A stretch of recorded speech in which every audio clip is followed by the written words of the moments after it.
gawang puspos ng bayi,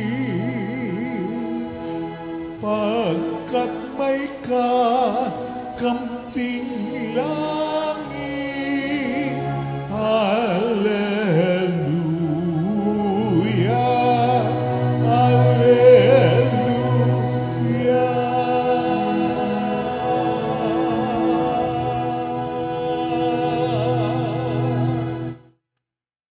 Sumainyo ang Panginoon. At sumaiyo rin. Ang mabuting balita ng Panginoon ayon kay San Mateo. Papuri sa iyo, Panginoon.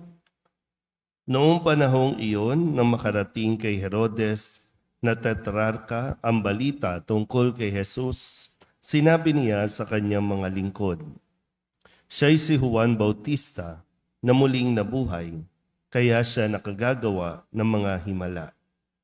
Si Herodes ang nagpahuli, nagpagapos at nagpabilanggo kay Juan. Ang dahilan ay si Herodias na asawa ng kapatid niyang si Felipe. Laging sinasabi ni Juan kay Herodes, hindi matuwid na magsama kayo ng asawa ng inyong kapatid. Ibig ni Herodes na ipapatay si Juan, ngunit natatakot siya sa mga Hudyo, sapagkat kinikilala nilang propeta si Juan Bautista. Nang dumating ang kaarawan ni Herodes, sumayaw sa harapan ng mga panauhin ang anak ni Herodias. Labis na nasiyahan si Herodes, kaya't isinumpa niyang ibibigay sa dalaga ang anumang hingin nito. Sa udyok ng kanyang ina ay sinabi ng dalaga, ibigay po ninyo sa akin ngayon din sa isang pinggan ang ulo ni Juan Bautista. Nalungkot ang hari, ngunit dahil sa kanyang pangakong narinig ng mga panauhin, iniutos niyang ibigay iyon sa dalaga. Kaya't pinapugutan niya si Juan sa bilangguan. Inilagay ang ulo sa isang pinggan at ibinigay sa dalaga. Dinala naman ito ng dalaga sa kanyang ina. Dumating ang mga alagad ni Juan, kinuha ang kanyang bangkay at inilibing. Pagkatapos, ibinalita nila ito kay Jesus. Ang mabuting balita ng Panginoon. Pinupuri ka namin, Panginoong Jesucristo. Isang mapagpalang umaga po sa inyong lahat. Ngayon po ay Sabado ng 17 linggo sa karaniwang panahon. At muli po natin munang pagnilayan at balikan ang mga salita na ibinigay sa atin ni Kristo at nawa ito ay tumimo sa ating mga puso at isipan upang patuloy natin na magamit sa mga panahon na kailangan natin ng mga inspirasyon, mga salita na magpapalakas ng ating pong kalooban. Noong Lunes, sa pagdiriwang natin ng kapistahan ng magkakapatid na si Marta, Maria at Lazaro, pinalalahanan din tayo kung paano ang kanilang pananalig kay Jesus na tungkol sa muling pagkabuhay. Kung kaya't yung pahayag po ni Marta, nawa ay maging pahayag din natin. Ang sabi ni Marta, nananalig ako sa iyo, kayo po ang anak ng Diyos, ang Mesiyas, na sinasabing paparito o inaasahang paparito sa sanlibutan.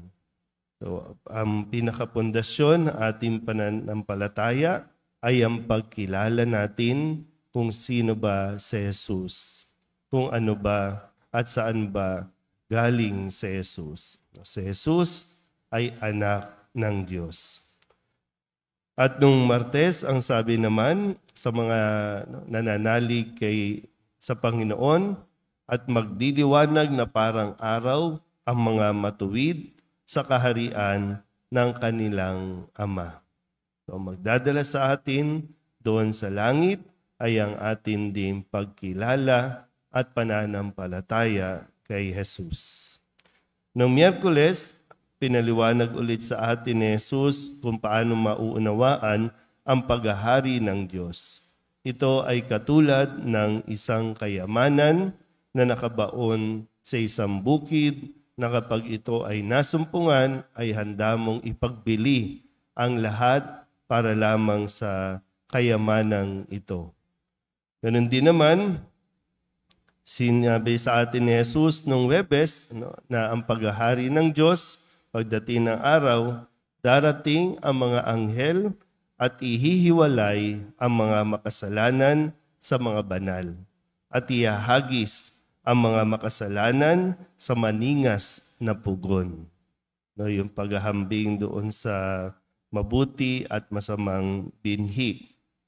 At kahapon, Biyernes, ang sabi sa atin ni Kristo kung saan naranasan din niya ang hindi pagkilala sa Kanya ng mismong mga kababayan at dahil hindi nila kinilala at hindi sumampalataya, hindi siya gumawa roon ng maraming kababalaghan. Hindi siya nakagawa, kundi hindi talaga siya gumawa ng maraming kababalaghan. Sayang, ayaw naman palang maniwala, ayaw naman palang manalig. So bakit natin ibibigay dun sa mga taong ayaw?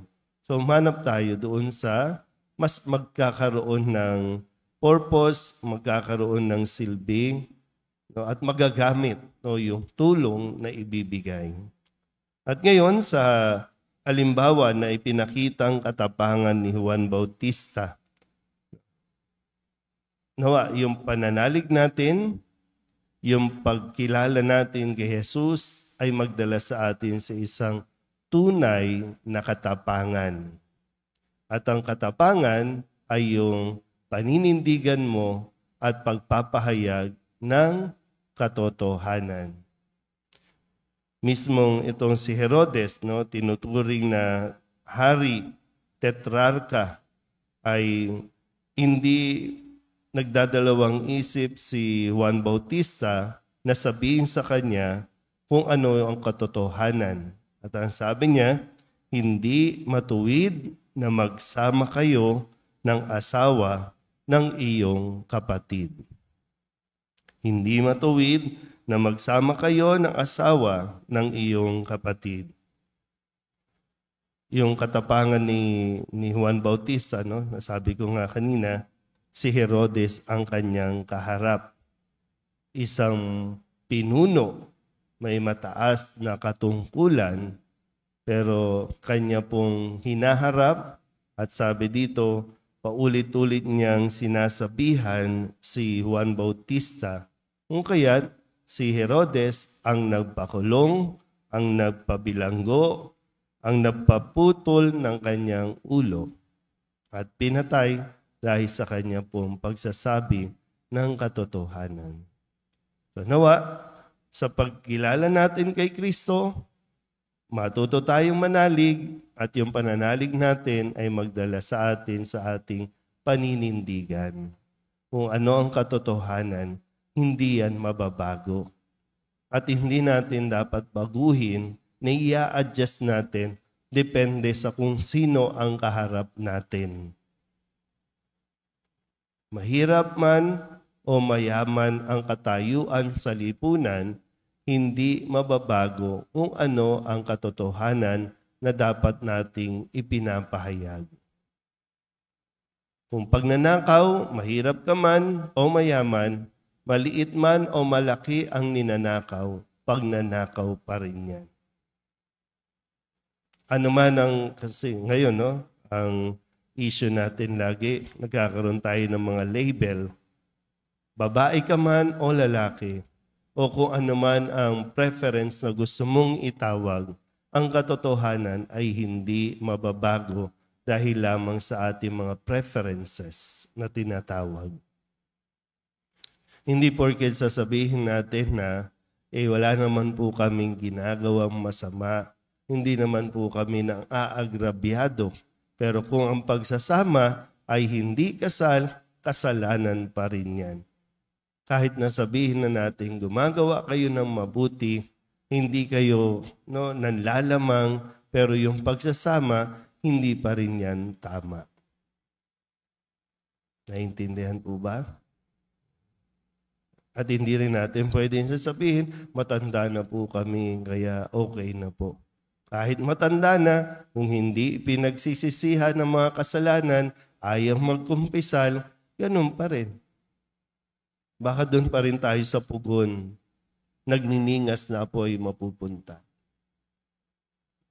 So, sino man tayo, ano man ang katayuan natin, at lalong-lalo na, kung sino man ang nakakaharap natin, huwag tayong matakot, huwag nating i-adjust kung ano ang katotohanan na dapat ipahayag, yun ang dapat nating sabihin. Kaya mahalaga po na mayroon tayong pagkilala kay Kristo at pananalig sa Kanya. Amen.